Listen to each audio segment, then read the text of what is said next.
सोचो कि तुम किस स्थिति में आ गए हो कि तुम्हें ये समझ नहीं आ रहा कि फ़िलहाल कैसे भी करके परिस्थिति सुधारने वाली चीज़ मांगूँ या जिस चीज़ को पूरे जीवन लेकर अपने साथ चलना है उसे मांगूँ।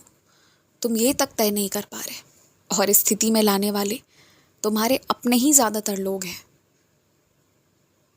पर इससे भी बड़ी बात तो ये है ना कि जिस तरह लोगों ने तुम्हें तोड़ा है पहले, इसके बाद आज क्या मांगूँ और क्या छोड़ूँ वाली कोई बात नहीं है। तुम दोनों चीज़ें मांगो, अभी की भी और भविष्य की भी, दोनों मांगो, इकट्ठे मांगो।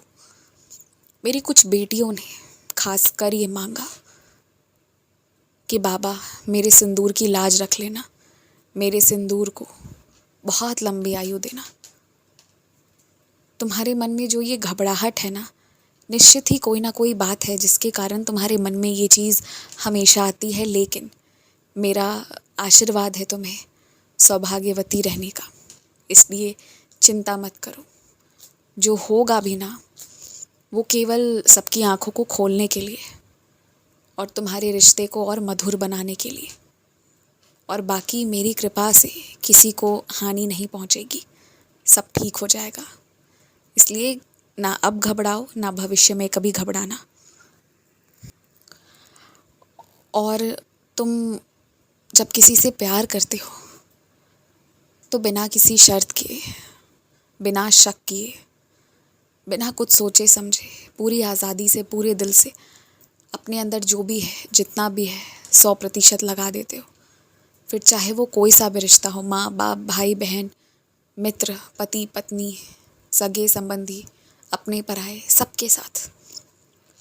लेकिन बात यहाँ यही है ना कि कुछ बेहद करीबी लोगों ने ही तुम्हें तोड़ दिया। लेकिन उनके तोड़ने से तुम मजबूत बनकर खड़े तो हो रहे हो, पर अब भविष्य में ना प्रेम जैसे करते हो अपना 100% लगा कर ही करना। लेकिन जहाँ ज़रूरत पड़े ना, वहाँ पर सवाल पूछने से कतराना मत। क्या होता है ना कि तुम इतनी ज़्यादा आज़ादी दे देते हो ना कभी कभी कि तुम्हारी अहमियत रह ही नहीं जाती है। जो गलत है ना वो गलत है, और वो करने वाला चाहे कोई भी हो, गलत को गलत कहो और उसे ये बतला दो कि वो गलत है। फिर उसे तुम्हारे साथ रहना होगा ना, तो वो व्यक्ति ज़रूर सुधर जाएगा, और नहीं सुधरा तो तुम टूटोगे नहीं। तुम्हें समेटने वाला मैं हूँ। मेरा तुम्हारे हाथ में पुष्प देना और वो जो भी संकेत तुम्हें मिले थे, जो तुम समझ नहीं पा रहे हो कि वो वाकई में मिले थे या नहीं, ये सब करना जो था मेरा, वो दरअसल इसलिए था कि तुम जो चाह रहे हो वो आशीर्वाद तुम्हें मैं दे दी हूँ। अब तुम्हें ये नहीं सोचना है कि तुम्हें वो मिलेगा या नहीं। मिल गया, आशीर्वाद मिल गया तुम्हें। मंदिर से तुम्हें जो भी फूल प्राप्त होता है ना, उसे सुखा कर और फिर अच्छे से रखा करो। खासकर उन फूलों को जो किसी खास मौके पर तुम्हें मिली है। वो फूल, वो पुष्प तुम्हें ये याद दिलाती रहेंगी कि वो मेरे संकेत थे, और मेरा आशीर्वाद जब तुम्हारे जीवन में सच बनकर निकलेगा ना, तो उस पुष्प की अहमियत बढ़ जाएगी तुम्हारे जीवन में, और मुझे यकीन है तुम उसकी भी पूजा करोगे। वो मेरे द्वारा दी गई एक तोहफा है तुम्हारे लिए, उसे संभाल कर रखना।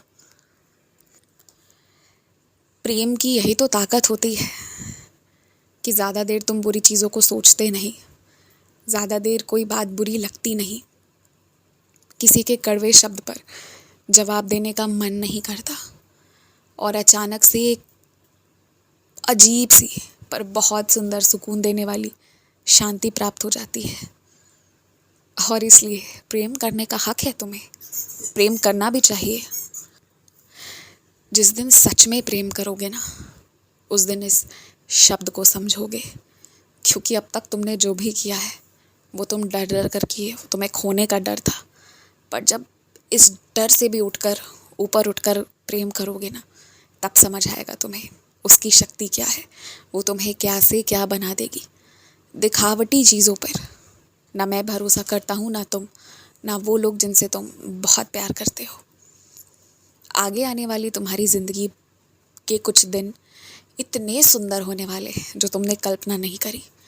और तुम्हारा ये सवाल होगा कि बाबा उसके बाद क्या?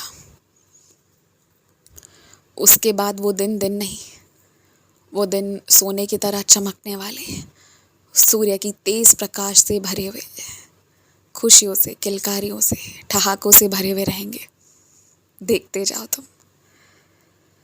जो सपना तुमने देखा है वो मुश्किल है, लेकिन तुम्हारे कुछ अच्छे कार्यों ने सबकी दुआएं बटोर ली है और वो मुमकिन हो रहा है। देखो अगले साल क्या होता है। खुश रहो।